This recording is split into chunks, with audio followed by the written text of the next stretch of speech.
Welcome. Netaji open ইউনিভার্সিটির সকল BDB first year স্টুডেন্টদের জন্য আমার এই ছোট্ট প্রচেষ্টা।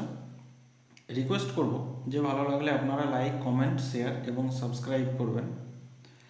আজকে আমরা ইংলিশ ফাউন্ডেশন কোর্সের দ্য বেবি সিটার গল্পটা পড়ব। আগের দিন যতটা পড়েছিলাম তার পর থেকে আমি দুঃখিত যে কেস স্টাডিগুলো একটু বড় হয়ে যাচ্ছে। আমি আপনাদের প্রতি 24 ঘন্টা থেকে একটু সময় চেয়ে নিচ্ছি, হয়তো আপনাদেরই স্বার্থে। আশা করি আপনারা একটু মনোযোগ সহকারে শুনবেন এবং আমার কেস স্টাডিগুলো একটু ধৈর্য নিয়ে দেখবেন।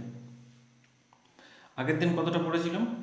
আগের দিন পড়েছিলাম 21 নম্বর প্যারা পর্যন্ত। তাহলে আজকে 22 নম্বর প্যারা থেকে আমরা পড়ব। আগের দিন 21 নম্বর প্যারায় কী হয়েছিল আমি একটু বাংলাটা বলে দিই। যে গাছটাকে আবার আঘাত করলো, কে আঘাত করলো? গজপতি আঘাত করলো। আঘাত করা মাত্র গাছটি কেঁপে উঠলো। এখন শিশুটি তার উচ্চ ক্ষমতা দিয়ে, অর্থাৎ তার পুরো ক্ষমতা দিয়ে চিৎকার করতে লাগলো এবং অন্ধের মতো হামাগুড়ি দিয়ে চলে যেতে লাগলো। গজপতি কী করলো? গজপতি তারপর হাল ছেড়ে দিল, সে সমর্থন করলো, তার মাথাটা ঝাঁকালো এবং শিশুটিকে তার পায়ের কাছে নিয়ে এলো। এখানে কে মাথাটা ঝাঁকালো? গজপতি মাথাটা ঝাঁকালো। 22 নম্বর প্যারা। চেঞ্জিং হিজ ট্যাকটিক্স, এরপর সে তার চিন্তাভাবনাটা পাল্টালো বা তার চালাকি পরিবর্তন করলো। ট্যাকটিক্স মানে চালাকি। চেঞ্জিং হিজ ট্যাকটিক্স, তার চালাকি পরিবর্তন করে হি স্টুড পারফেক্টলি স্টিল, চুপচাপ দাঁড়িয়ে রইল। কোথায় না? Close to the now lining tree, সেই গাছটার কাছে। একদম কোন গাছটা? সেই যে বড় আম গাছটা, যে গাছটাকে মানে বিদ্যুতের মতো আঘাত দেওয়ার ফলে কি হয়েছিল, বজ্রপাতের মতো আঘাত দেওয়ার ফলে কি হয়েছিল, গাছটা একটু ঝুঁকে পড়েছিল। লিনিং মানে ঝুঁকে পড়া। Close to the now lining tree, সেই ঝুঁকে পড়া গাছটার কাছে গিয়ে সে দাঁড়ালো।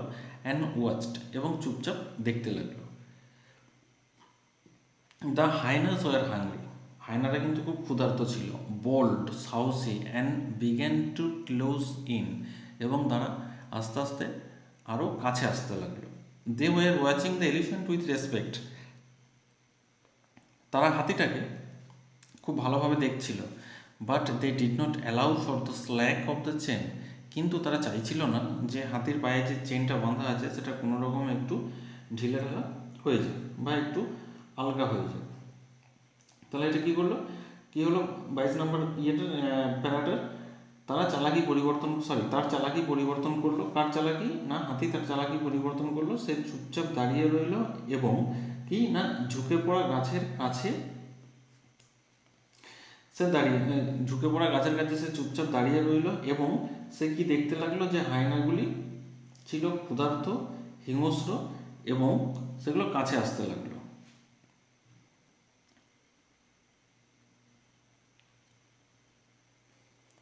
তারপরে কি হলো? 24 নম্বর para. They were watching the elephant with respect but they did not allow for the slack of the chain. They were watching the elephant with respect, তারা হাতিটাকে খুব ভালোভাবে দেখছিল। But they did not allow for the slack of the chain, কিন্তু তারা চাইছিল না যে হাতির পায়ের চেনটা একটু ঢিলেঢালা হয়ে যায়। Gajapati struck like lightning, lightning মানে হচ্ছে বজ্রপাতের মতন, সে বজ্রপাতের মতন স্ট্রাক আঘাত হানলো। অ্যান্ড ইন এ মোমেন্ট, এবং এক মুহূর্তের মধ্যেই got one hyena under his 4 feet, এবং এক মুহূর্তের মধ্যে কী করলো? একটা হায়না তার সামনের পায়ের নিচে চলে এলো। Almost at once the struggle was over, সঙ্গে সঙ্গে সে সেটাকে শেষ করে দিল। কীভাবে শেষ করলো? দ্য বডি স্ট্যাম্পড টু এ পাপ, এমনভাবে আঘাত মারলো হায়নাটাকে যে সে একটা মাংসপিণ্ডে পরিণত হলো। With a squeal of trump and rage, সে কী হলো? এতটা গজগজ করছে, একদম ভয়ঙ্কর রাগ নিয়ে এসে Gajapati threw the carcass aside, carcass মানে ডেড বডিটাকে কী করলো? মৃতদেহটাকে সে জাস্ট পায়ে করে ছুঁড়ে ফেলে দিল। In scattered the others who made of, যারা কী করছিল না, যারা এই ওত পেতে বসেছিল, সুযোগ সন্ধানী করছিল, তারা কী করছিল? ইন স্ক্যাটার্ড দ্য আদার্স, এই ঘটনাটা কী হলো? তাদের ছিন্ন ভিন্ন করে দিল। এখানে কাদের? না, হায়নাদের। Leaving elephant and baby in peace for an hour or two, কী হলো? না, তারা ছিন্ন ভিন্ন হয়ে চলে গেল। তার ফলে কী হলো? লিভিং এলিফ্যান্ট এবং বেবি, ওই বেবি এবং এলিফ্যান্ট কী করলো? ইন পিস, খুব শান্তিতে তারা 1 ঘন্টা আর 2 ঘন্টা থাকতে পারলো। 1 ঘন্টা বা 2 ঘন্টা রইলো। কেন রইলো? না, ছিন্ন ভিন্ন হয়ে হায়নাগুলো চলে যাওয়ার জন্য। পিলোড ইন ডাস্ট, মাথার নিচে ধুলোর বালিশ কার, এখানে বেবিটার। এক্সস্টেড বাই হাঙ্গার, খিদেতে সে ক্লান্ত। The baby lay half asleep, বেবিটা প্রায় আধো আধো ঘুমিয়েই গেছে, ঘুমন্ত অবস্থায়। হাফ সবিং, ফোপাচ্ছিল। And sucked at the stuff of sugar cane, আর সে কী করছিল, সাকড, সাকড মানে হচ্ছে চোষা, চুষছিল, কি চুষছিল, at the stuff of sugar cane, আখের একটা অংশ। দ্যাট গজপতি অফার্ড হিম, যেটা গজপতি তাকে দিয়েছিল। দেন, তারপরে, warmed by the elephant's sweet breath, তার মিষ্টি গরম নিঃশ্বাসে কি হলো, হি স্লিপ্ট, সে ঘুমিয়ে পড়লো। A little after midnight, মাঝরাতের কিছু পরে কি হলো না, গজপতি ডজ টু, গজপতিও ঘুমিয়ে গেল। ঘুমিয়ে যাওয়া, এখানে ডজ টু মানে হচ্ছে একটু ঝিমুনি ভাব আসা, গজপতির একটু ঝিমুনি ভাব এলো। Presently the baby start, baby কিন্তু এই মুহূর্তে উঠে গেছে, মাঝরাতের পরে বেবি উঠে গেছে, স্যাট আপ, উঠে বসেছে। And began to crawl away, এবং সে হামাগুড়ি দিতে শুরু করেছে। He was already out of reach, সে কিন্তু অনেকটাই বাইরে বেরিয়ে গেছে। হোয়েন দ্য এলিফ্যান্ট ওক, যখন এলিফ্যান্ট জেগে উঠলো তখন সে দেখলো যে বেবিটা কিন্তু অনেকটাই চলে গেছে। In the grey of the early morning, Gajapati saw, কি দেখলো, দ্য হায়না কামিং ব্যাক, ভোরবেলায়, ভোরের আলোতে গজপতি কি দেখলো, হায়নারা আবার ফিরে এসছে। The baby several years ago, আর বেবিটা কি তার থেকে কয়েক গজ দূরে আছে। হি হি ফোর্সড আউট, মানে কি সর্বোচ্চ শক্তি দিয়ে টানা। He forced out to the full length, একদম পুরোপুরি অফিস রেঞ্জ, তার যে পুরো ক্ষমতাটা ছিল, পুরো শক্তি দিয়ে ফোর্সড আউট মানে টানলো। কি টানলো, তার পাটা যে বাঁধা ছিল সেটাকে সে টানলো, এতটাই জোরে টানলো যে iron links bit into his flesh, যে পা থেকে কিছুটা মাংস খুবলে উঠে গেল। ব্লাড পোর ডাউন, ওখান থেকে রক্ত ঝরে পড়তে লাগলো। তারপরে কি আছে, the hyena saw their chance, hyena দেখলো একটা সুযোগ তো আছে। অ্যান্ড ডার্টেড ইন, তারা ছুটে আসতে লাগলো। অ্যাট দ্য সেম মোমেন্ট, ঠিক সেই মোমেন্টে কি হলো, the great tree gave and smashed down upon the elephant and the baby together. Mash down মানে হুড়মুড় করে ভেঙে পড়া। সেই সময় কি হলো, ওই বড় আম গাছটা ভেঙে পড়লো। স্ম্যাশ ডাউন, হুড়মুড় করে ভেঙে পড়লো। কোথায়, upon the elephant and the baby together, হাতি এবং বেবির উপরে।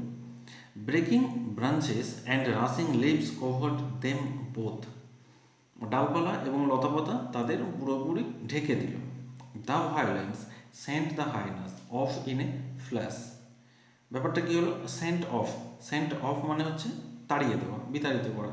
দ্য ভায়োলেন্স, এই ঘটনাটা, the violence sent the hyenas off in a flash, just এক পলকের মধ্যে হায়নাগুলো ছিন্ন ভিন্ন হয়ে গেল, চলে গেল।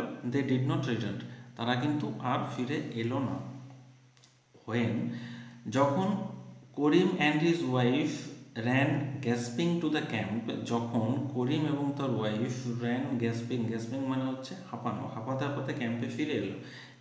তারা কি দেখলো, অনলি দ্য ফলেন ট্রি, গাছটা পড়ে আছে। অ্যান্ড গজপতি আন্ডার ইট, এবং গজপতি তার নিচে চাপা পড়ে আছে। তারা তখন বললো, বেবি, দেয়ার বেবি, তাহলে তাদের বেবিটা কোথায়? তারা চিৎকার করে বললো, বেবিটা কোথায় আছে, আমাদের বেবি কোথায়? They tore their way into the leaves and branches, তারা লতাপাতা সরিয়ে রাস্তা তৈরি করলো। বিনিথ ইট অল, এর নিচে সবাই আছে, পড়ে আছে। দ্য চাইল্ড, কি দেখলো সরিয়ে, বিনিথ অল, যে এই তো এর নিচেই পড়ে আছে। The child lay sleeping in the curl of the elephant's trunk, the child lay sleeping, ঘুমাচ্ছে। In the curl of the elephant's trunk, curl মানে হচ্ছে গুটিয়ে থাকা, কি গুটিয়েছিল না, এলিফ্যান্ট, হাতির সুরটা, ট্রাঙ্ক মানে হচ্ছে সুরটা গুটিয়েছিল, সেখানে বেবিটা ঘুমাচ্ছিল। হিজ মাদার, তার মা, ইন টিয়ার্স, কাঁদতে কাঁদতে, স্ন্যাচড আপ মানে কেড়ে নেওয়া, তাকে কেড়ে নিল। কাকে কেড়ে নিল, বেবিটাকে কেড়ে নিল। কার কাছ থেকে, গজপতির কাছ থেকে। বেবিটা কোথায় ছিল, গজপতির প্যাঁচ পাকানো সুরের মাঝখানে খুব শান্তিতে ঘুমাচ্ছিল। হি ওয়াজ ভেরি ডার্টি, তার গোটা গায়ে ধুলোয় ভর্তি। অ্যান্ড স্ক্র্যাচড মানে আঁচড়ের দাগ আছে। বাট হোল, পুরো বডিতে তার আঁচড়ের দাগ আছে। এবার নেক্সট দেখো,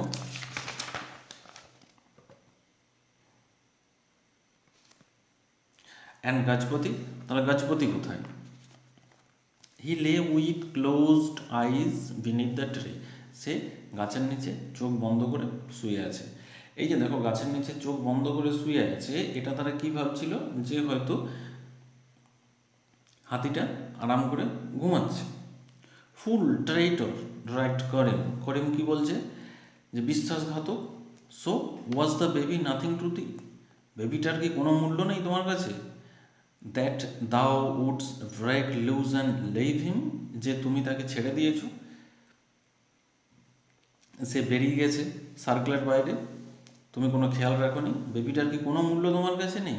হি টুক হিজ অ্যাক্স, সে তার বড় কুঠারটা নিল, and began to free the elephant, এবং হাতিটাকে মুক্তি দেওয়ার চেষ্টা করলো। ওয়াচড বাই হিজ ওয়াইফ, এই ঘটনাটা পুরোটা তার ওয়াইফ দেখছিল। Who stood with her son in the arms, যে তার বেবিকে নিয়ে কোলে করে নিয়ে দাঁড়িয়েছিল। And trembled still after her night's adventure, সে এই তার রাতের পুরো ঘটনাটার পর সে ঠকঠক করে কাঁপছিল। তাহলে তার রাতের ঘটনাটা কি হয়েছিল? তার রাতের ঘটনাটা তার পরের প্যারাতে আছে। To have dropped her water jar into deep rapids had been bad enough.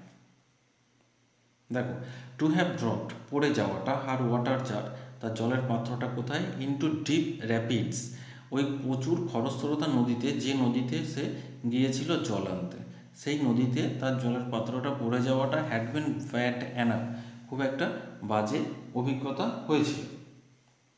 দেন সে ট্রাইড টু রিকভার ইট, আর যখন পড়ে গিয়েছিল সে এটাকে উদ্ধার করার চেষ্টা করেছিল। To be swift downstream had been a nightmare, সারা রাত ধরে সে সেই ঝর্ণাতে ওটা খুঁজেছিল। কোনটা? না, তার এই ওয়াটার জারটা। Karim had raced off down the river to look for her, Karim নদীতে ছুটে গিয়েছিল। টু লুক ফর মানে খোঁজা, ফেসাল ভার্ব, তাকে খোঁজার জন্যে। But was overtaken by night, কিন্তু গোটা রাত সে খুঁজেছিল, পায়নি। And lost in the jungle, এবং জঙ্গলে হারিয়ে গিয়েছিল। অ্যাট ডন ভোরবেলায় they had found each other, তারা একে অপরকে দেখলো। As both rushed home to the child, তারপরে তারা ক্যাম্পে ছুটে এলো তাদের শিশুটির কাছে। Now panting and grunting Karim cleared away the branches and undid Gajapati's chain. Now panting and grunting, যন্ত্রণায় গোঙাচ্ছে এবং ছটফট করছে। Karim cleared away the branches, Karim ডালপালাগুলো সরালো। অ্যান্ড আনডিড গজপতিস চেন, এবং গজপতির চেনটা খুলে দিল। তখন he will die of his injuries choked the woman, তখন ওর মিসেস অর্থাৎ করিমের যে স্ত্রী, সে অবাক হয়ে গেল। হঠাৎ করে, চকড মানে হচ্ছে এমন কিছু একটা গলায় আটকে যাওয়া, যে কথা বলতে না পারা, চুপচাপ হতভম্ব হয়ে দাঁড়িয়ে যাওয়া। সে কি বলল? সে বলল, এতটাই অবাক হয়ে গেছে যে সে সঙ্গে সঙ্গে চিৎকার করে বলে উঠলো, he will die of his injuries, তার তো আঘাত লেগেছে, সে তো মারা যাবে।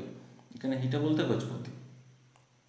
But the elephant got his forefeet, the elephant got his forefeet, got his front feet onto the ground. Elephant কী করলো? মাটি থেকে তার সামনের পাটা তুললো। And heaved free of the last branches, এবং তার শেষ ডালটা, শেষ যে ডালটা চাপা পড়েছিল সেই ডালটা সে মুক্ত করে দিল, ফ্রি করে দিল। He was up bruised bleeding and shaking, he was up, সে উঠলো, ব্রুসড তা ভেঙে গেছে, ব্লিডিং মানে তার হাড় ভেঙে গেছে, ব্লিডিং রক্তক্ষরণ হচ্ছে, শেকিং সে কাঁপছে। কে কাঁপছে? গজপতি। কেন না? সে দাঁড়াতে পারছে না ঠিকঠাক। দ্য ওয়ার্থলেস ট্রাইটর, বিশ্বাসঘাতক। Karim told the animal bitterly, Karim অ্যানিম্যালটাকে বললো খুব তিক্তভাবে। দ্য বিগ এলিফ্যান্ট স্টুড, বড় হাতিটা চুপচাপ দাঁড়িয়েছিল। And sucked his trunk in shame, এবং সে কী করছিল? লজ্জাতে তার সুরটা চুষছিল। And remorse for wrongdoing, এবং এই খারাপ কাজের জন্য সে অনুতাপ করছিল। রিমোটস মানে হচ্ছে অনুশোচনা। লুক গ্যাপসড দ্য ওম্যান, তখন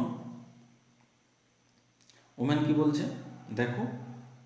হোয়ার দ্য গজপতি, এখানে ওমেন কি দেখতে বলছে? দেখো, এখানে একটা ব্যাপার আছে। প্রথমে কি না, প্রথমে যখন চেনটা খুললো, তখন চেনটা খোলার সঙ্গে সঙ্গে ওমেনটা বললো যে ওর পায়ে একটা বড় ইনজিওর্ড আছে, সে মারা যাবে। ঠিক আছে, তো ওটা দেখলো, তবুও তারপরেও করিম বলছে যে তুমি একটা ওর্থলেস ট্রেইটর। এটার পরেও যখন সে হাতি যখন তার সামনের পাটা তুললো, পাটা তুলে ডালটা সরালো, তখনও করিম বুঝতে পারেনি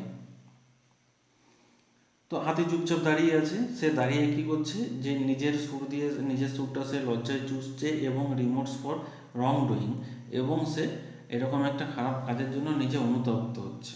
look gaps to the woman, তখন করিমের স্ত্রী ও বলছে, দেখো দেখো ওখানে কিছু একটা আছে। Where Gajapati had heaved himself free of the branches, যেখানে গজপতি সেই ডালটাকে ফ্রি করে দিয়েছিল। This had parted to disclose the body of the hyena, যেখানে কি দেখা গিয়েছিল, একটা হায়নার দেহ, মৃতদেহ দেখা গিয়েছিল। কোন মৃতদেহটা, যে মৃতদেহটা গজপতির সামনের পায়ের প্রেসারে হয়েছিল, অর্থাৎ যে হায়নাটাকে গজপতি তার সামনের পা দিয়ে চিপে মেরে দিয়েছিল, সেই সেই ডেড বডিটা। কার ডেড বডি? হায়নার। অ্যান্ড হায়নার ট্র্যাক্স ওয়ার এভরিওয়ার, এবং সমস্ত জায়গায় হায়নার পায়ের ছাপ দেখা যাচ্ছিল। Karim and his wife read the story, Karim এবং তার স্ত্রী গোটা গল্পটা বুঝতে পারলো যে কী ঘটেছিল। গজপতি ওয়াজ নো ট্রেটর, কি বুঝতে পারলো, যে গজপতি অবশ্যই বিশ্বাসঘাতক ছিল না। There followed such words of praise, তারপরে তারা গজপতির প্রশংসা করলো। আর এই প্রশংসাটা that made Gajapati lift his head, এই প্রশংসাটার পরে গজপতি মাথাটা তুললো অ্যান্ড ব্লিঙ্ক, এবং সে মিটমিট করে তাকাচ্ছিল। মিটমিট করে তাকানোটা হচ্ছে প্রভুর প্রতি কারো কৃতজ্ঞতা প্রকাশ করা, অর্থাৎ প্রভুকে প্রচুর ভালোবাসা, সেই কারণেই মিটমিট করে তাকাচ্ছিল। যেহেতু প্রথমেই বলা হয়েছে গজপতি তার প্রভুকে অর্থাৎ করিমকে এবং তার ছেলেকে প্রচুর নিঃস্বার্থভাবে ভালোবাসে, সেলফিশলেস ডিভোশন অর্থাৎ আনসেলফিশ ডিভোশন, নিঃস্বার্থভাবে দুজনকে ভালোবাসে, সেই কারণে সে প্রভুর দিকে মিটিমিটি করে তাকাচ্ছিল, কেন কি প্রভুর কৃতজ্ঞতা সে স্বীকার করছিল। মোটামুটি এটা কমপ্লিট হয়ে গেল। আপনারা এটা খুব ভালো করে পড়বেন, খুবই ভালো করে পড়বেন, বারবার শুনুন, আশা রাখছি কমপ্লিট হয়ে যাবে খুব ভালোভাবে, আপনাদের এটা খুব ভালোভাবে বুঝতে পারবেন। আমার চ্যানেলটা যতটা সম্ভব সাবস্ক্রাইব করবেন, বেল আইকন প্রেস করবেন এবং অল নোটিফিকেশান দিয়ে রাখবেন, যাতে আমার প্রত্যেকটা ভিডিও আপনারা পেয়ে যান এবং আপনাদের কাজে আসে। আমার পরিশ্রম আপনাদের যদি এতটুকু কাজে আসে, তাহলে আমার পরিশ্রমটা সার্থক হবে। ধন্যবাদ।